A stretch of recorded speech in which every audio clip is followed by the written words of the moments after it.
Guys ఇప్పుడే మన చిరంజీవి గారిది మన శంకర్ వరప్రసాద్ గారి ట్రైలర్ అయితే చూశాను.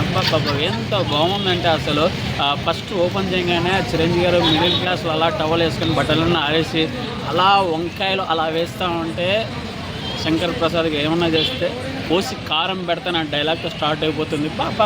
ఎంత బాగుందంటే బ్యాక్గ్రౌండ్ మ్యూజిక్ అయితే భీమ్స్ అయితే ఎర్ర కొట్టేశారు. అనిల్ రావుపూడి గారికి అలాగే వెంకటేష్ గారు చిరంజీవి గారు ఇద్దరు కాంబినేషను బ్యాలెన్స్డ్గా ఎలా ఉండబోతుందో చాలా ఆతృతగా ఎక్సైటింగ్గా చూస్తున్నాం. అసలు వెంకటేష్ గారు హెలికాప్టర్లో దిగుతూ ఉంటే వాట్ స్టైల్ అసలు ఫ్యామిలీ మాని చాలా మాస్ ఎంట్రీ ఇచ్చామని అనడం. అలాగే మన వెంకటేష్ గారు మళ్ళీ బాసులకే బాసు నువ్వు ఫ్యామిలీలోకి అలా ఇద్దరు డైలాగ్ చాలా పంచింగ్ డైలాగ్తో చాలా బాగా అనిపించినాయి.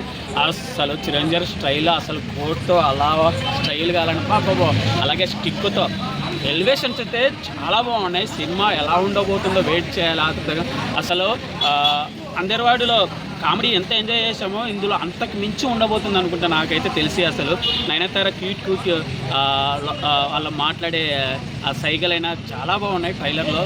అసలు ఈ సంక్రాంతికి అయితే చాలా మూవీస్ అవుతుంది. రాజా సాబ్ అలాగే మన చిరంజీవి గారిది అలాగే మన రవితేజ గారిది ఇట్లా మన మన విజయ్ తలపతి చాలా మూవీస్ వస్తున్నాయి. ఓవరాల్గా అన్ని మూవీస్ హిట్ అవ్వాలి, అందులో చిరంజీవి గారిది మాత్రం ఉండాలన్నమాట. రాజసాబ్ ఎక్స్పెక్టేషన్స్ భారీగా ఉండబోతుంది.